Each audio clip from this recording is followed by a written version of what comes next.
Μέρα μεσημερή συνέχεια. Ο νόμος για τα κόμματα και τη χρηματοδότησή τους είναι πλέον γεγονός. Η Βουλή προχώρησε στη ψήφιση του νομοθετικού πλαισίου πλέον για τα κόμματα. Τις αδυναμίες, τα κενά. Είναι εδώ μαζί μας για να τα συζητήσουμε ο καθηγητής χρηματοοικονομικών του Πανεπιστημίου της Κύπρου, ο κύριος Ζένιος, και ο κύριος Κωνσταντίνος Σιδέρης, εκ μέρους της ομάδας Πολίτες Μπροστά. Κύριε καθηγητά, είχαμε κάνει μεγάλη συζήτηση και στη διάρκεια της επεξεργασίας αυτού του νομοθετήματος που τελικά ανέκρινε σε νόμο η Βουλή, 2 φορές, αν δεν κάνω λάθος. Τώρα έχουμε μπροστά μας το νόμο. Οι πρώτες σας παρατηρήσεις? Εντάξει, οι πρώτες παρατηρήσεις είναι ότι η έκθεση Γκρέκο που την είχαμε συζητήσει για να κλείσουν τα παραθυράκια που υπήρχαν στον νόμο που αφήνουν ευκαιρίες για διαφθορά και διαπλοκή δεν έχουν κλείσει. Σε ένα χρόνο, κύριε Πομελούδη, θα είμαστε πάλι εδώ και να συζητούμε μια αρνητική έκθεση για τη χώρα μας. Εμείς είχαμε εισηγηθεί μαζί με τους πολίτες μπροστά και άλλες ομάδες πολιτών να μην γίνονται δεχτές ανώνυμες δωρεές, να μην γίνονται δωρεές από ξένες εταιρείες, ιδιαίτερα εν ώψη και της αξιοποίησης του φυσικού αερίου, να μην μπορεί να γίνονται δωρεές στα πολιτικά κόμματα από ημικρατικούς οργανισμούς, να μην κυκλοφορούν χρήματα σε ρευστό. Αυτά είναι πράγματα που όταν επιτρέπονται δημιουργούν συνθήκες και ξεπλήματος βρώμικου χρήματος, κυκλοφορία μεγάλων ποσών σε ρευστό, δημιουργούν συνθήκες διαπλοκής, οι ανώνυμες δωρεές από εταιρείες ξένων συμφερόντων. Όλα αυτά μας τα είχε εισηγηθεί και η έκθεση Γκρέκο. Παρόμοιες ρυθμίσεις απαγορευτικές έχει και ο κανονισμός που συζητά τώρα το Ευρωκοινοβούλιο για τα κόμματα στην Ευρωβουλή. Δυστυχώς δεν έγινε δημόσια διαβούλευση, συζητήθηκαν χωρίς να ακουστούν οι απόψεις των πολιτών. Βεβαίως προσπαθήσαμε να περάσουμε τα μηνύματά μας. Έγινε ένας διάλογος, τέλος πάντων, ένας κοινωνικός διάλογος ανάλογα με το θέμα αυτό. Να ρωτήσω κάτι, επειδή είπατε για τις ξένες εταιρείες, ο πρόεδρος της Επιτροπής, ο κ. Σιδούρης, όταν ήταν εδώ, είπε ότι υπάρχει μια αδυναμία στο να καθοριστούν ποιες είναι οι ξένες εταιρείες. Κύριε Πομελωρίδη, όπου υπάρχουν θέληση... προφανώς κάποια νομικά προβλήματα για να γινόταν πιο σαφής αυτός ο νόμος. Να είμαι πολύ σαφής. Όπου υπάρχει θέληση, υπάρχει και τρόπος. Όταν προέβλεπε ο νόμος, θέλω να εξηγήσω ποιες ήταν οι προθέσεις. Όταν ο νόμος επέτρεπε να γίνονται δωρεές από ημικρατικούς οργανισμούς και μας συστήνει η Γκρέκο να μην το επιτρέπουμε αυτό. Και αντί να αφαιρέσουμε ότι επιτρέπεται να κάνουν δωρεές, προσθέτουμε και ιδιωτικές εταιρείες που ελέγχει το κράτος. Δηλαδή προσθέσαμε στον νόμο και την κρατική. Μόνο που δεν γίνεται λόγος για δωρεές πλέον, αλλά για επιχορηγήσεις.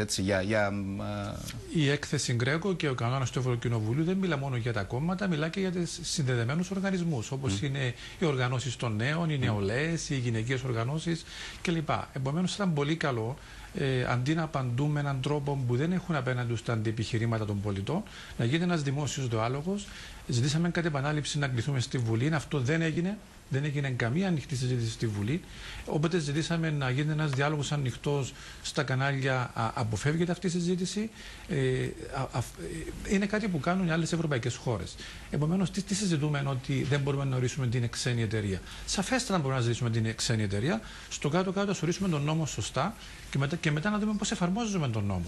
Από το να αφήσουμε έναν νόμο ανοιχτό με το επιχείρημα ότι δεν μπορεί να εφαρμοστεί. Κύριε Σιδέρη. Το θέμα των ξένων εταιριών ρυθμίζεται με το όχι που είναι εγγεγραμμένη η εταιρεία, αλλά ποιος την ελέγχει. Εταιρεία που ελέγχεται από ξένους θεωρείται ξένη εταιρεία. Ο νόμος μας προβλέπει να γίνονται δεχτές δωρεές από εγγεγραμμένες εταιρείες στην Κυπριακή Δημοκρατία, οι οποίες, όπως ξέρουμε όλοι, πάρα πολλές ελέγχονται από ξένους, που δεν έπρεπε να επιτρέπεται. Επίσης, άλλη αδυναμία του νόμου είναι ότι δεν περιορίζει τις εισφορές από ξένα φυσικά πρόσωπα. Εκτός από εταιρείες, από τα νομικά πρόσωπα, υπάρχουν και τα φυσικά πρόσωπα, τα ξένα, που έπρεπε και εκείνο να ρυθμίζεται και δεν ρυθμίζεται. Ναι. Να πω όμως, να θίξω ένα θέμα. Το προηγούμενο σας θέμα είχε σχέση με την οικονομία. Θέλω να θίξω το γεγονός ότι και η διαφθορά και η καταπολέμηση της διαφθοράς έχει αμεσότατη σχέση με την οικονομία και για να πάει μπροστά η οικονομία του τόπου πρέπει να καταπολεμηθεί η διαφθορά. Και το θέμα μας που είναι η χρηματοδότηση των κομμάτων είναι μια από τις βασικές ρίζες που ξεκινά η διαφθορά και γι' αυτό κάναμε σαν πολίτες μπροστά την προσπάθεια για αυτό το θέμα σαν πρώτο μας θέμα. Βλέποντας αυτό το νομοσχέδιο, αυτό το νόμο, με συγχωρείτε, πλέον όπως έχει εγκριθεί από την Βουλή, είναι έστω ένα βήμα μπροστά από την προηγούμενη νομοθεσία? Θα έλεγα πως ναι. Η προηγούμενη νομοθεσία είχε πολλές θετικές πρόνοιες, οι οποίες όμως δεν εφαρμόστηκαν λόγω πολλών ασαφιών και κενών. Ορισμένες από εκείνες τις καλές πρόνοιες τις έχει και ο υφιστάμενος νόμος, χωρίς τις ασάφειες και τα κενά. Όμως παραμένουν 7 θέματα τα οποία εμείς θίγουμε ως ανάγκη να τροποποιηθούν και να βελτιωθούν. Και το δυστύχημα είναι ότι υπήρχε η ευκαιρία, ψηφίζοντας τον νόμο, να ψηφιστούν και αυτά τα 7 θέματα οι βελτιώσεις, διότι ήταν ενώπιον των βουλευτών μας την περασμένη Πέμπτη τροπολογίες που ερύθμιζαν και τα 7 αυτά θέματα που θίξαμε. Καταψηφίστηκαν όλες οι τροπολογίες από το ΑΚΕΛ, το ΔΙΣΥ, το ΔΙΚΟ και το ΕΒΡΟΚΟ. Αυτά τα 4 κόμματα, σαν θέμα αρχής και με φτηνές δικαιολογίες πρέπει να πω, καταψήφισαν όλες τις τροπολογίες που θα έκαναν τον νόμο αυτόν πολύ καλύτερο. Να αξίζουν συγχαρητήρια στον κύριο Ζαχαρία Κουλία και στο κίνημα Νικολόγων, οι οποίοι έθεσαν τις περισσότερες θετικές τροποποιήσεις και ψήφισαν υπέρ όλων. Η ΕΔΕΚ καταψήφισε ορισμένες τροπολογίες και υπερψήφισε ορισμένες άλλες. Και δυστυχώς υπήρξε η ευκαιρία. Δεν ήταν θέμα μελέτης που θα καθυστερούσε και τα λοιπά. Εκτιμάτε ότι αυτός ο νόμος δεν θα περάσει τον έλεγχο της ΚΡΕΚ, έτσι? Σε ορισμένα σημεία σαφώς όχι. Άρα θα έχουμε νέες υποδείξεις του χρόνου και άρα θα έχουμε ίσως την ανάγκη νέων βελτιώσεων. Αν δεν κάνω λάθος, είχαμε 2 αρνητικές εκθέσεις πριν αποφασίσουμε επιτέλους να κινηθούμε. Και κινούμαστε λίγο σερνόμενοι. Δεν μπορεί να κινούμαστε κάτω από την πίεση των υποδείξεων. Οι τροποποίησεις που πρέπει υπάρχουν να κάποια αντικειμενικές όμως προβλήματα στην κυπριακή πραγματικότητα. Κάποια από αυτά τα είπε ο κύριος Σιλούρης όταν ήταν εδώ. Θέλω να τα ακούσουμε. Να σας πω το ένα. Όταν εγώ είχα πει ότι γιατί να υπάρχει έστω και η δυνατότητα ανώνυμης εισφοράς στο κόμμα για οποιοδήποτε ποσό. Υπάρχει μια ρύθμιση, ένα ταβάνι. Είχε πει ότι προφανώς κανείς δεν θα θέλει να κάνει εισφορά σε κάποιο μικρό κόμμα. Είμαστε μικρή κοινωνία και προφανώς όλοι θα θέλουν. Όπως ακούσαμε και το επιχείρημα που μας λέχθηκε, και θα είναι καλό να λεχθεί και στα κανάλια, ότι δεν θα δίνει κάποιος στο Α κόμμα, διότι όταν βγει από το Β κόμμα κυβέρνηση δεν θα παίρνει δημόσια έργα. Και η απάντηση μας σε αυτόν είναι: θεωρούμε δεδομένη τη διαφθορά στη χώρα μας. Να έρθουν να μας το πούνε στην τηλεόραση. Δεν θα πω το όνομα, αλλά μας το έχουν λεχθεί σε κάτι συζητήσεις. Αυτά να λεχθούν και στην τηλεόραση. Και η απάντηση μας ήταν: θεωρούμε δεδομένη τη διαφθορά. Ήταν μπροστά και ο κύριος Σιδέρης, αλλά δεν θα πω ονόματα να τα πούνε ήδη στην τηλεόραση. Θεωρούμε δεδομένη τη διαφθορά στη χώρα μας και κάνουμε νόμο επειδή υπάρχει διαφθορά. Να καλλιεργηθεί ένα κλίμα διαφάνειας, ανώνυμες δωρεές σε ένα μικρό επίπεδο. Ένας πολίτης, εσείς και εγώ, ο κύριος Σιδέρης, θέλω να δώσουμε 100 ευρώ ανώνυμα, να δώσουμε 200 ευρώ. Βάλανε ένα όριο 1000 ευρώ. Και αυτό δεν είναι αποδεκτό. Όμως, ο τρόπος που έγινε αυτό το ανώνυμο 1000 ευρώ είναι για κάθε δωρεάν, όχι για κάθε δωρητή. Άρα, μπορεί άλλος να δίνει 1000 ευρώ χωρίς όριο και να θεωρείται ανώνυμη δωρεά. Πρέπει να καλλιεργήσουμε στη χώρα μας μια κουλτούρα διαφάνειας. Θα δίνονται δωρεές στα κόμματα. Μέχρι 1000 ευρώ ο καθένας που φοβάται να δώσει, να το δώσει ανώνυμα. Η απάντηση ότι οι επιχειρήσεις δεν θα μπορούν να δίνουν, γιατί θα φοβούνται.